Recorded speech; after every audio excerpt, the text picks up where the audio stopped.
Hi friends.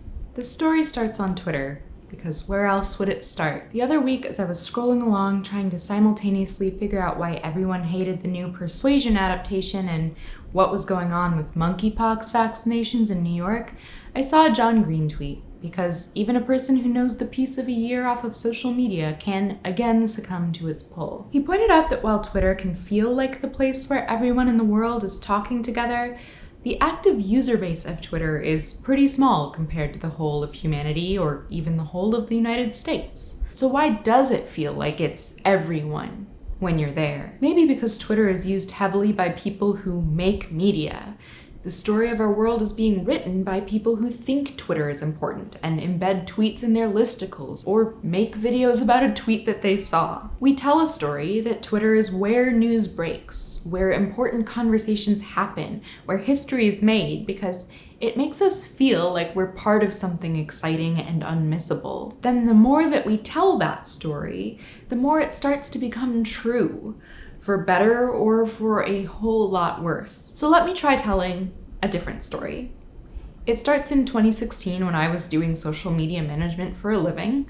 So know that the way I talk about the internet here is gonna feel ancient somehow. When this was my job, people really cared about Facebook and they really cared about Twitter. Brands had boring, low-effort Instagram accounts. It still made sense to have a professional Tumblr, and TikTok wasn't even around. So Facebook and Twitter were the girls, and my bosses would want to know things like, how many Twitter followers do we have? Can we get this trending on Twitter? What's the hashtag that we're using for this event or campaign? And I'd send out all staff emails with sample tweets and reminded them to film their videos in landscape and definitely not in vertical. And I would get that hashtag trending. The way I would shine when I walked into a meeting with a spreadsheet and some big impressive Twitter numbers. Look at the engagement, look at the growth. We're so visible, so important. Not only was I, keeping myself in a job, but it also meant that I was reaching the people and I was changing the minds. I was driving the conversation, whatever that meant. That something I carefully bundled up into 140 characters, remember 2016, could be the idea that people would talk about at the bar with their friends or over their morning coffee in bed. I mean, I knew I was looking at Twitter every morning in bed. Meant that I was there at the center of the universe, at the beginning of matter, tossing out stars. But because it felt like all my coworkers were using Twitter, it also meant that they thought they could be doing our Twitter. I got sick of the suggestions and the hashtag requests and the assignments to make things go viral.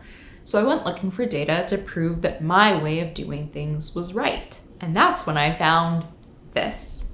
There was an older version, this is 2021 data, but the pattern was the same. Even though I was extremely online and it was my job to know how people were using social media and how I should reach them, I had no idea that fewer people then as now use Twitter than LinkedIn or Pinterest, which of course, because LinkedIn is useful for looking at job postings and Pinterest is useful for planning baby showers and Twitter is only useful for breaking your spirit. It made me feel valuable and powerful to think that I was working at the center of the universe, but most people go about their days not thinking of Twitter at all. It's not that Twitter is entirely insignificant or unimportant, that it doesn't have political influence and all these things, but how much does it have?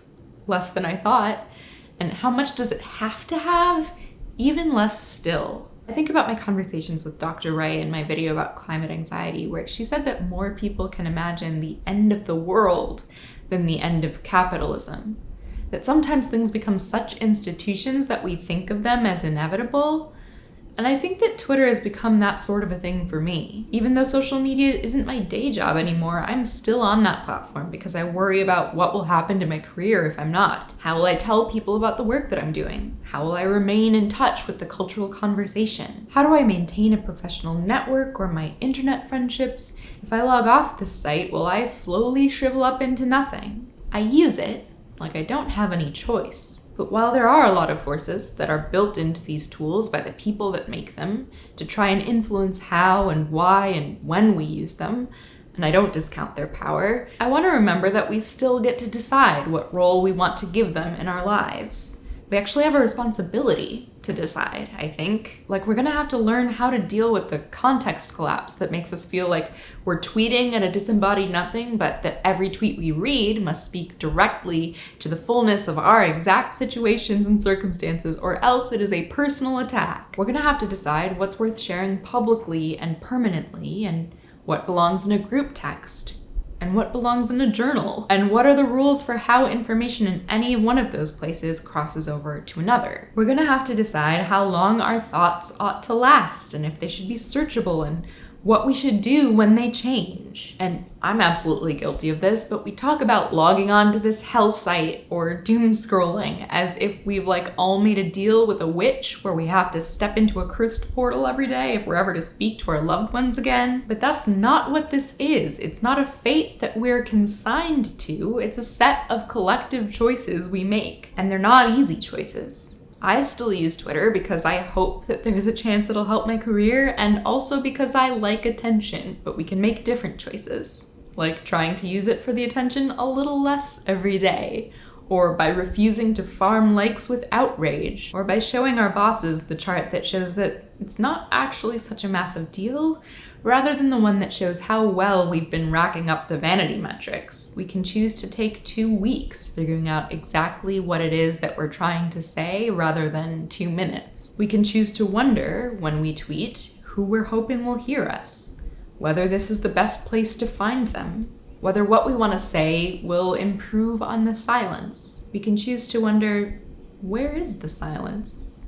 And what if the big, exciting, unmissable thing is waiting for us there? Please tell me in comments about the choices you are making or trying to make around how you use the social internet. And this video was brought to you by the Radish Collective. Join them in supporting my work at patreon.com/ItsRadishTime, and I'll see you soon. Bye.